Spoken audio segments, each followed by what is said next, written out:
में भी बात करें, इसीलिए हमने इस वीडियो में जेनोसाइड वर्ड बार बार इस्तेमाल किया है। मालूम है डिमोनेटाइज होगा, सप्रेस हो जाएगा, ब्लॉक हो जाएगा, क्या हो जाएगा, ठीक है। लेकिन हालांकि हम जानते हैं कि शायद YouTube ये वीडियो रिस्ट्रिक्ट कर दे, हम ये इसलिए वीडियो बना रहे हैं क्योंकि जब जेनोसाइड की हालत लगती है तो फिर जेनोसाइड का शब्द बोलना पड़ेगा, उसके बारे में बात करनी पड़ेगी। तो आप भी प्लीज इस वीडियो को इग्नोर मत करिए, थोड़ा कमेंट कर दीजिए, थोड़ा शेयर कर दीजिए और ज्यादा। गुड मॉर्निंग दोस्तों। आजकल गाज़ा में जो कत्लेआम हो रहा है उस पर काफ़ी सारे वीडियोस बना रहे हैं लोग, काफ़ी सारी खबरें आ रही हैं और लोग बहुत सारी उस पर बातें कर रहे हैं। मगर यूट्यूब पे एक चैनल है द देशभक्त, जिसको चलाने वाले हैं आकाश बनर्जी। उनका एक वीडियो उन्होंने एक गाज़ा पे बनाया है और जो बहुत इन्फॉर्मेटिव है। वो सब लोगों को देखना चाहिए। वो वीडियो बहुत अच्छा वीडियो है, इसलिए मैंने सोचा कि हम उस पर रिएक्शन दें। वो जो इस वीडियो में कह रहे हैं, एक एक लफ्ज़ सही कह रहे हैं, सच कह रहे हैं। तो ये वीडियो आप भी देख लीजिए और वीडियो के आखिर में रिएक्शन दीजिए। अगर हो सके तो उनका चैनल द देशभक्त भी सब्सक्राइब कीजिए। बहुत अच्छे वीडियोस बनाते हैं वो, और ऐसे लोगों का और ऐसे यूट्यूब चैनल्स का सपोर्ट करना चाहिए। उनको फॉलो कीजिए और सब्सक्राइब कीजिए। ये वीडियो आप देखिए, आपको देखने में ये बहुत अच्छा लगेगा और बहुत मज़ा आएगा।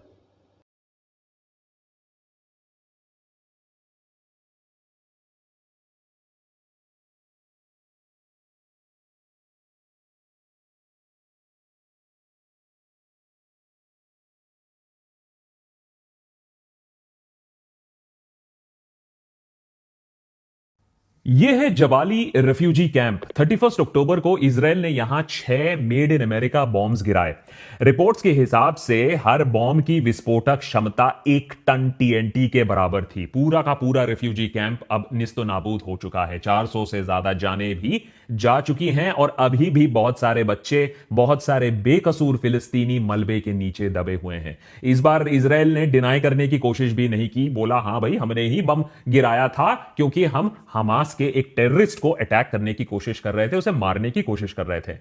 गाजा में अब जो हो रहा है वो हमारे जीवन काल का शायद सबसे बड़ा नरसंहार चल रहा है हमारे आंखों के सामने। हमास के आतंकी हमले के बाद इसराइल को हक था, बिल्कुल था, कि भाई वो एक बदला ले, हमास को खत्म करने की कोशिश करे। लेकिन अब यह बदले की भावना एक जेनोसाइड का रूप ले चुकी है। एस्टिमेट्स के हिसाब से इस खूंखार अटैक से पहले जो अभी हुआ, इसराइल ने ऑलरेडी हिरोशिमा बॉम्ब जितनी विस्फोटक क्वांटिटी गाजा पर वो गिरा चुकी थी। और अभी हम पिछले कुछ 3-4 दिनों की बात नहीं कर रहे हैं, बमबारी की बात नहीं कर रहे हैं, जब बमबारी अभी चरम सीमा पर पहुंच रही है। 28 अक्टूबर की रात को इसराइल ने गाजा में कंप्लीट शटडाउन कर डाला। इंटरनेट, इलेक्ट्रिसिटी, मोबाइल कवरेज और रेडियो तक को भी बंद करवा दिया गया, जिससे फिलिस्तीनियों का कत्लेआम हो सके और कोई मीडिया कवरेज उनको ना मिल सके। अंधाधुंध बमबारी चल रही है।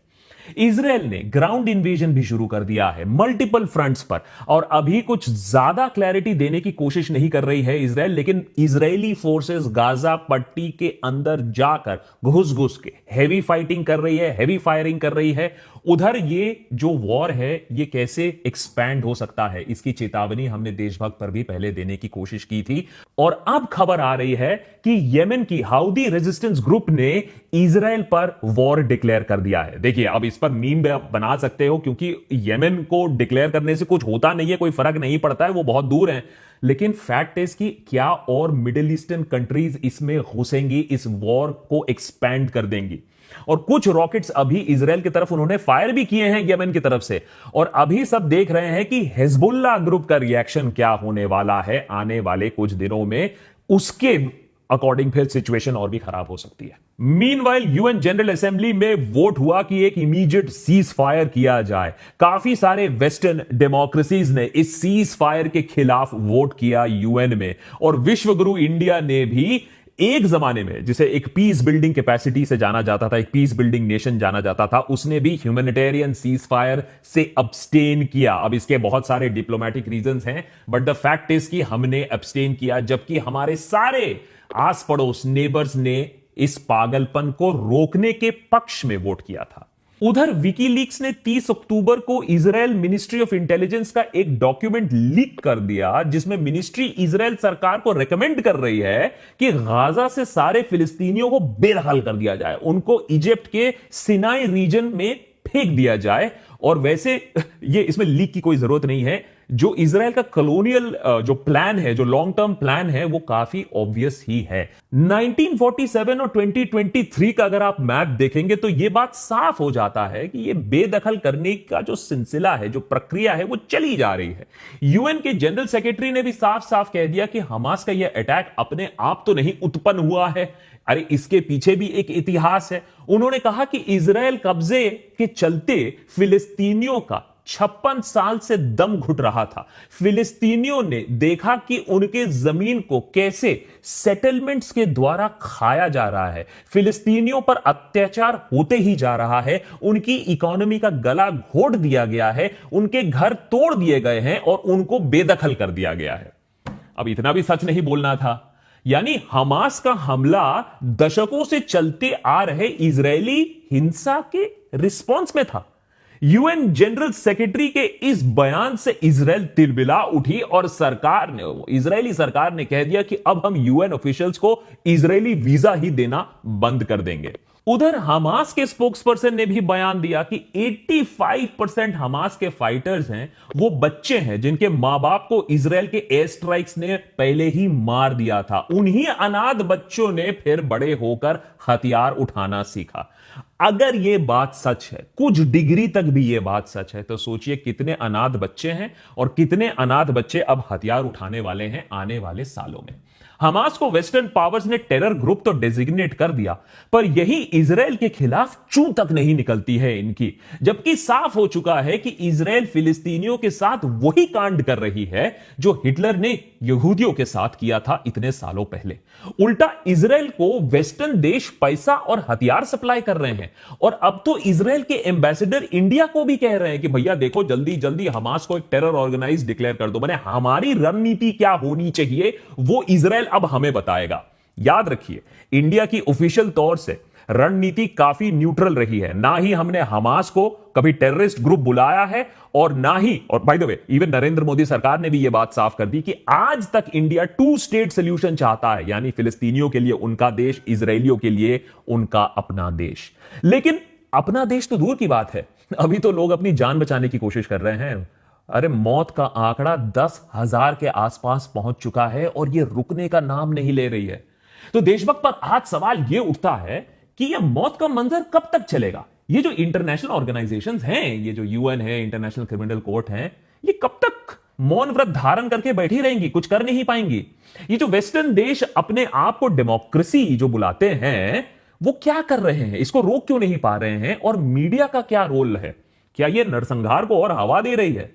जानते हैं। नेता टाइप आधा काम मत करो, सब्सक्राइब के साथ साथ बेल आइकॉन भी दबाओ। जब यूनाइटेड नेशंस में यूएस एम्बेसडर अपनी भाषणबाजी कर रहे थे, उसी टाइम पर इजराइल गाजा पर मेड इन यूएस बॉम्ब गिरा रहा था। Protection of civilians and upholding legal and humanitarian obligations का रेजोल्यूशन पास तो हो गया, भारी मेजॉरिटी से पास हो गया, क्योंकि वेस्ट की डेमोक्रेसीज को छोड़कर बाकी पूरी दुनिया फिलिस्तीन के साथ है, उनके दर्द के साथ है, हमास के साथ नहीं, फिलिस्तीन के साथ है।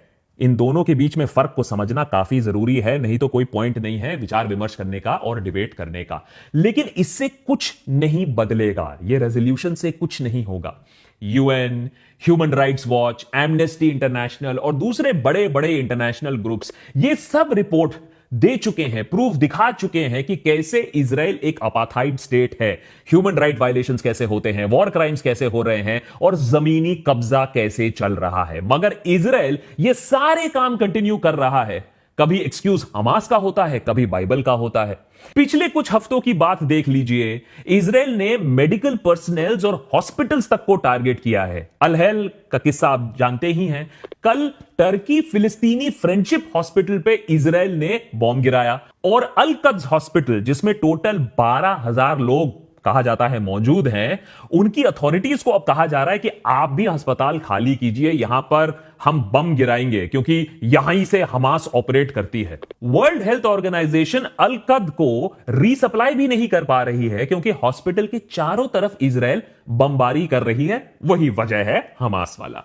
इन हॉस्पिटल्स को इवैक्यूएट करा भी नहीं जा सकता है, काफी मुश्किल है। बहुत सारे पेशेंट्स हैं, क्रिटिकल लाइफ सपोर्ट पर हैं, कई गर्भवती महिलाएं हैं, प्रीमेच्योर बेबीज हैं।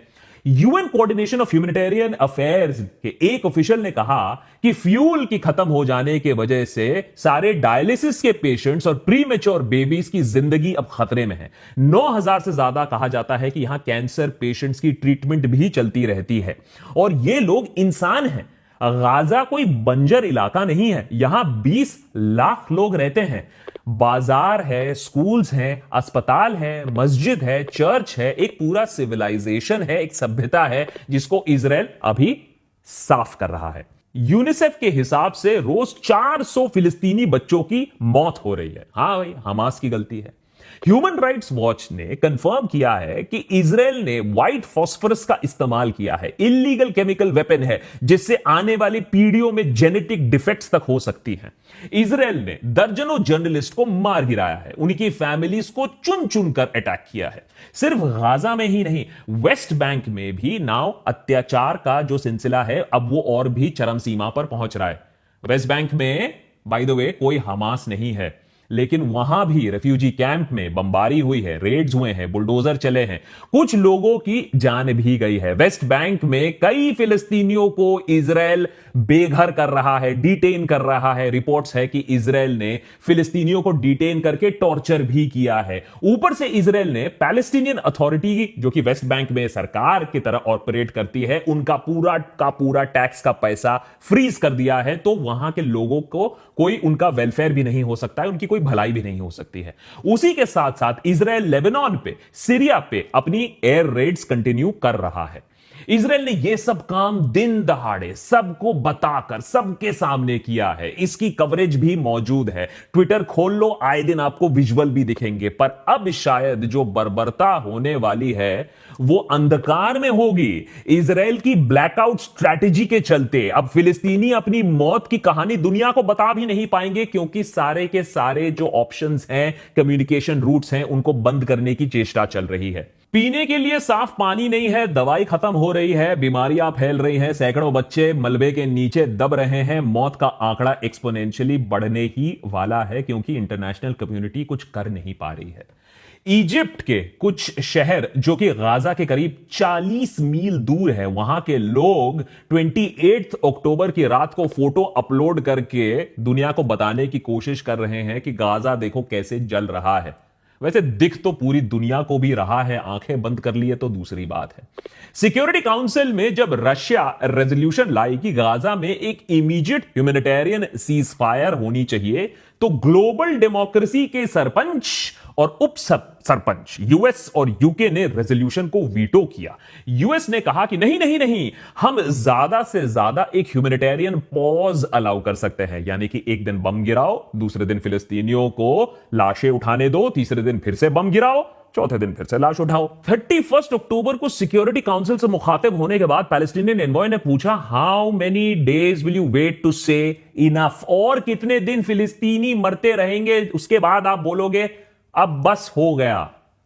अब बस ये दिन कब आएगा पता नहीं, क्योंकि इसके बीच में जो यूएन सेक्रेटरी जनरल हैं वो खुद ही लग रहा है इतने बेबस हैं, ट्वीट पे ट्वीट किए जा रहे हैं कि अरे ये बर्बादी रोको, अरे ये नरसंहार रोको, अरे ये जो हो रहा है वो गलत हो रहा है।